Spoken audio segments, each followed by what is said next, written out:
सोचिए, इंसान ने जो सबसे दूर तक भेजा है वो कोई कॉलोनी नहीं, कोई इंसान नहीं, बल्कि एक खामोश मशीन है। यह है वॉयेजर 1। पृथ्वी से निकलकर यह अब इंटरस्टेलर स्पेस में भटक रहा है।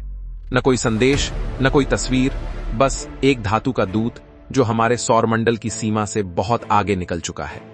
अगर आज की रफ्तार से यही यान किसी दूसरे स्टार सिस्टम की ओर बढ़े तो उसे पहुंचने में हजारों साल लगेंगे। यही टाइम स्केल हमें यह सोचने पर मजबूर करता है कि जो दुनियाएं हम फिल्मों में देखते हैं, क्या वे सिर्फ कल्पना हैं या कहीं ना कहीं ब्रह्मांड में मौजूद भी हो सकती हैं। जब भी एलियन वर्ल्ड की बात होती है, दिमाग में सबसे पहले एक नाम आता है, पैंडोरा। नीले जंगल, हवा में तैरते पहाड़, रात में चमकती जमीन और आसमान में 2 सूरज। ये दुनिया हमें पहली बार अवतार में दिखी थी, जिसे बनाया था जेम्स कैमरन ने।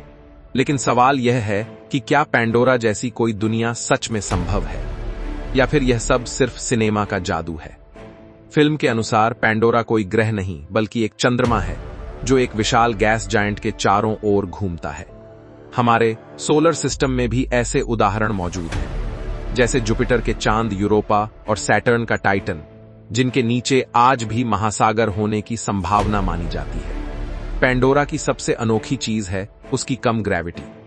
अगर किसी चंद्रमा की ग्रेविटी पृथ्वी से थोड़ी कम हो तो वहां जीवन के आकार और संरचना दोनों अलग हो सकते हैं।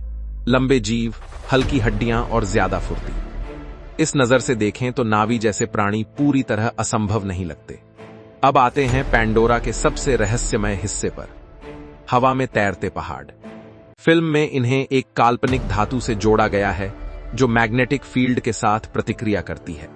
विज्ञान में इसे सुपरकंडक्टिविटी और मैसनर इफेक्ट कहा जाता है। आज इसी सिद्धांत पर मैग्लेव ट्रेनें पटरियों के ऊपर तैरती हैं।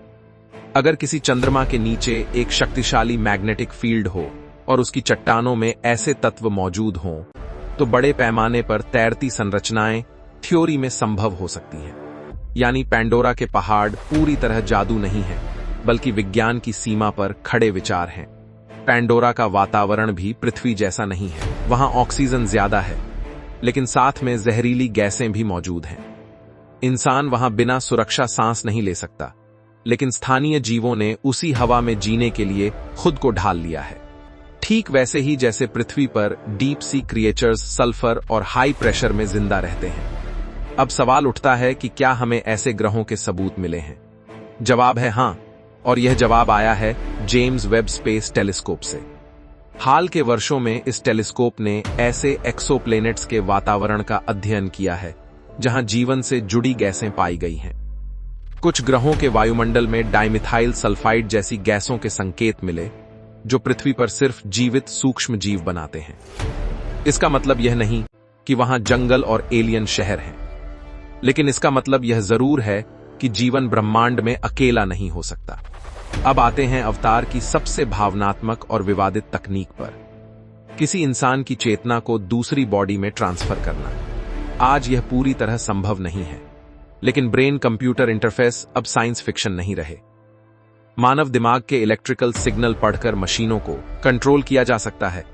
लकवाग्रस्त लोग सोच के जरिए रोबोटिक हाथ हिला रहे हैं। वैज्ञानिक दिमाग के पूरे न्यूरल मैप को समझने की कोशिश कर रहे हैं। इसे कनेक्टोम मैपिंग कहा जाता है। अगर कभी इंसानी मेमोरी और पहचान को पूरी तरह डिजिटल रूप में समझ लिया गया, तो भविष्य में चेतना ट्रांसफर की दिशा में कदम बढ़ सकता है। लेकिन यह अभी दशकों दूर की बात है। अब सवाल यह कि जेम्स कैमरन ने पैंडोरा को क्यों बनाया? सिर्फ एलियन दिखाने के लिए या कुछ और कहने के लिए? पैंडोरा असल में पृथ्वी का आईना है। फिल्म में इंसान एक कीमती खनिज के लिए पूरी दुनिया को तबाह कर देता है। आज हमारी पृथ्वी पर भी वही हो रहा है। Lithium, cobalt, rare earth metals. जंगल कट रहे हैं, नदियां सूख रही हैं, समुद्र प्लास्टिक से भरते जा रहे हैं। कैमरन खुद गहरे समुद्र में उतर चुके हैं। उन्होंने देखा है कि हमारी पृथ्वी पर ही ऐसी दुनियाएं हैं जो किसी एलियन ग्रह से कम नहीं, लेकिन वे दुनियाएं भी अब खतरे में हैं। अवतार हमें यह नहीं बताती कि एलियन कैसे होते हैं, वह ये पूछती है कि इंसान क्या बनता जा रहा है। अगर हम इसी रफ्तार से संसाधनों को खत्म करते रहे, तो एक दिन हमें दूसरी दुनिया ढूंढनी पड़ेगी। लेकिन उस दिन पैंडोरा जैसी कोई दुनिया हमें अपनाएगी या नहीं, यह सवाल खुला रहेगा। शायद असली साइंस फिक्शन यह नहीं है कि ब्रह्मांड में जीवन है या नहीं। असली सवाल यह है कि अगर कहीं जीवन मिला तो क्या हम उसे बचाने लायक समझदार होंगे।